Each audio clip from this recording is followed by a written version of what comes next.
It is called Deadly Bedding. Please welcome the fantastic Melanie Chartoff.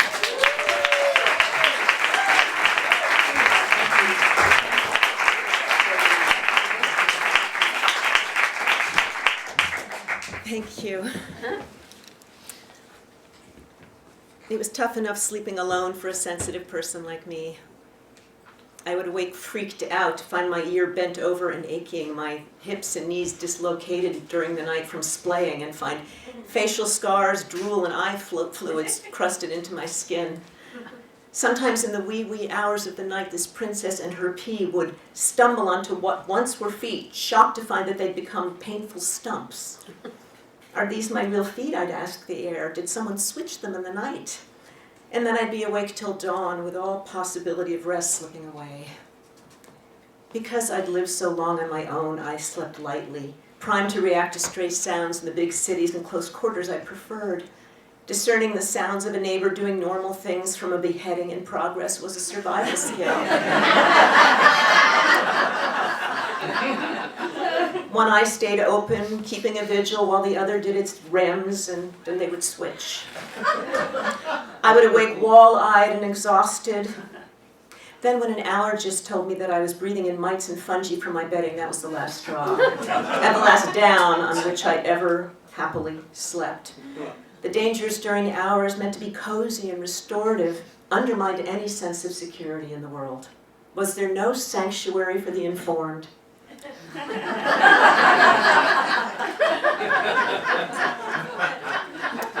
With the benefit of the internet, I learned coping mechanisms to protect myself, throwing my toxic quilts and pillows into the dryer on high heat 30 minutes a week to kill all the creatures and suck out all their corpses. I bought foam wedges to hold my body firm against the onslaught of its own gravity. I gauged how many ounces of water I could drink for how many hours of sleep.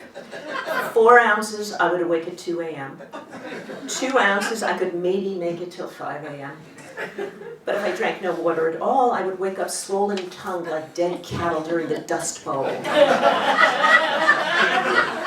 It was a constant balancing act. Sippy cups, Tempur-Pedic pillows, lavender eye masks, knee dividers. There were worlds of merchandise seducing from me the money that I hid under my hypoallergenic latex extra firm mattress. I was just getting the hang of sleeping alone when I met handsome Stan. Smart, funny, and adoring father, a doting doll of a nice Jewish PhD. And from our first dinners out, he was slipping the most delicious bits of his fish to me, the nicest slice of his cake. Clearly, he liked me too. Soon, our waking hours were not enough to contain our enthusiasm for one another. We wanted more. It was time to discuss taking the next step, sleeping together. Oh no, not to have sex, no. Just sleeping together.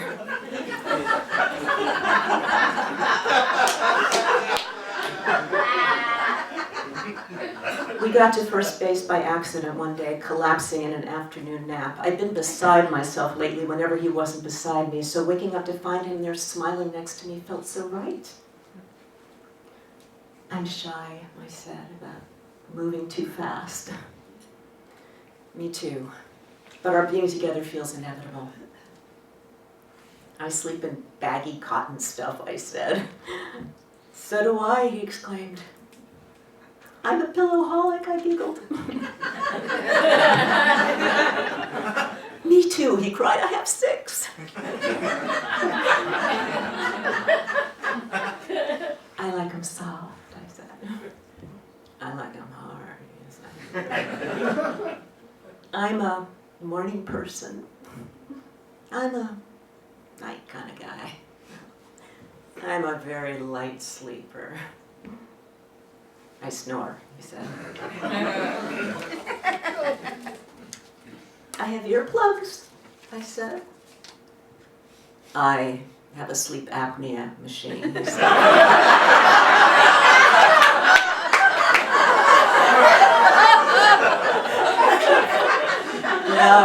No, No, we cried. How could such daytime complementarity coexist with such nighttime incompatibility? We had too much going for us, but we needed to explore this. For two insomnia phobes, spending the night together would be our Everest. We embarked on the climb equipped with the coziest of t-shirts and shorts with 2,000 thread count pillow covers and sheets and crept onto his wall-to-wall extra firm California King. We were too thrilled to sleep those first few nights. And we had lots of adjusting to do in the cuddle phase.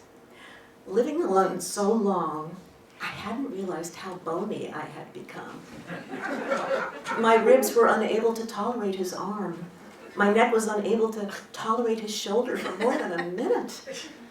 My arm on his chest inhibited his rest, my leg over his made him claustrophobic.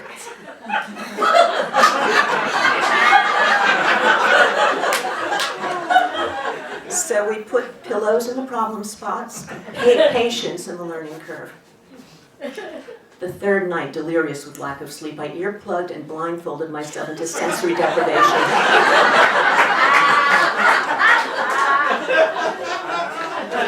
As he read in the prison floodlight he had illuminating his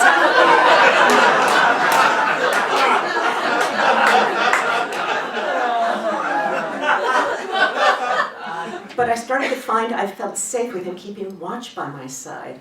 I could actually sleep keeping both eyes closed. What a relief! Until he turned off the light, and then his loud breathing degenerated into multisyllabic snores punctuated with desperate snorts of near suffocation that pierced my earplugs through and through. But far from irked, my protective heart felt like it had to keep a vigil so he wouldn't die. This is how I knew I cared. I discovered that if I made successive little kissing sounds, I could interrupt his snore sequencing and I could fall into a little sleep. So we awoke the next morning to debrief. Boy, do you snore, I said. Well, you make these weird little sucking noises.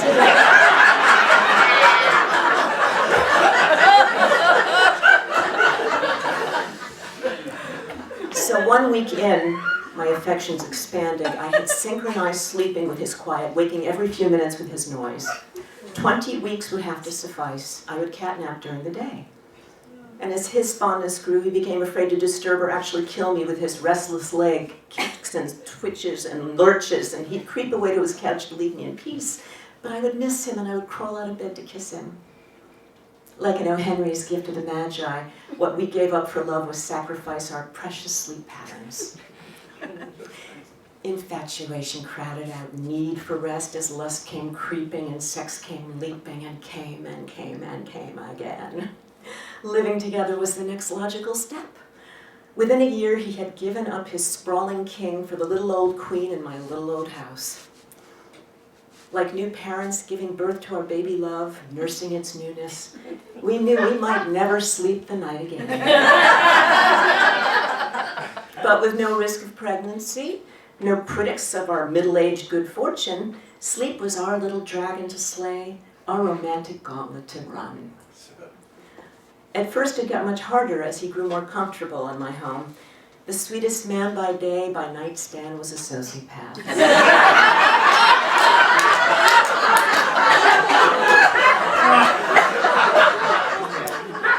Gentle Dr. Jekyll would hide nocturnal Mr. Hyde until drowsing into bed at 2, he would headbutt me unconscious in his try at a goodnight kiss. He would clap my eardrums to near bursting in his attempt to clasp my face to his or kiss my eyeball widened in panic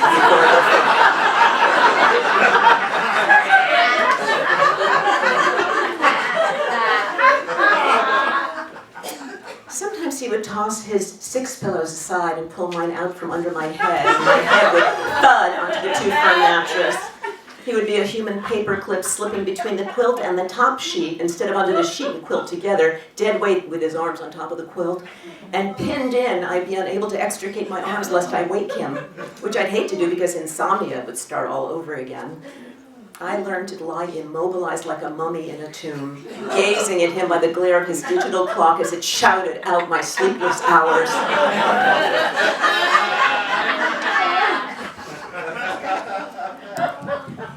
Beneath his beatific face, I see tsunamis, cyclones, and zombies arise. He jerks, he jabs, he writhes in fights in which I must intervene before he loses some big psychic battle. Oh, it's a rodeo some nights as I'll roll him bucking onto his side and I'll pin down his legs.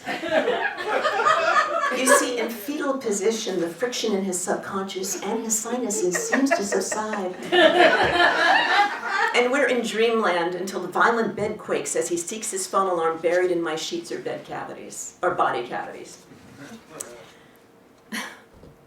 To ease the concern in your faces, dear friends, I must tell you there are many compensations. He tucks me in at 12 with a bonus back rub, so I sleep double deep till his shift starts. And then the smell of his head becomes my sedative, his body the womb from which I wish I had been born. I get up early so he gets some hours to abuse the pillows alone. Most of which end up on the floor several feet from the bed. We deploy herbs, medications, meditations, and forgiveness, and it's getting better all the time. Now that I make him meals, slipping him grains instead of glutens, goat dairy in place of cow, his labored breathing is easing. And although he denies that diet is the cause, the Hannibal Lecter machine is now in storage. And I must admit with some pride, even unconscious, he is so talented. His animal impersonations are astounding. Trumpeting elephants, growling tigers, hidden kittens. He can whistle for a New York cab with his nostrils stuffed up. His coughs could open in La Boheme at the Met. Excuse me. I love to touch his sleeping hand and have it clamp onto mine like a Venus flytrap. Until it's nearly gangrenous from the pressure. And the way he reaches for me each morning, making out with a pillow till he locates me amongst the covers. 7 months married, I awake amazed at the creature comfort of forming the matrix of our lives. My free-floating anxiety sinks in his ocean of devotion. There's nothing that can warm my feet like his, my hands like his, my heart like his. Ours is a love for which it's worth losing sleep. Thank you.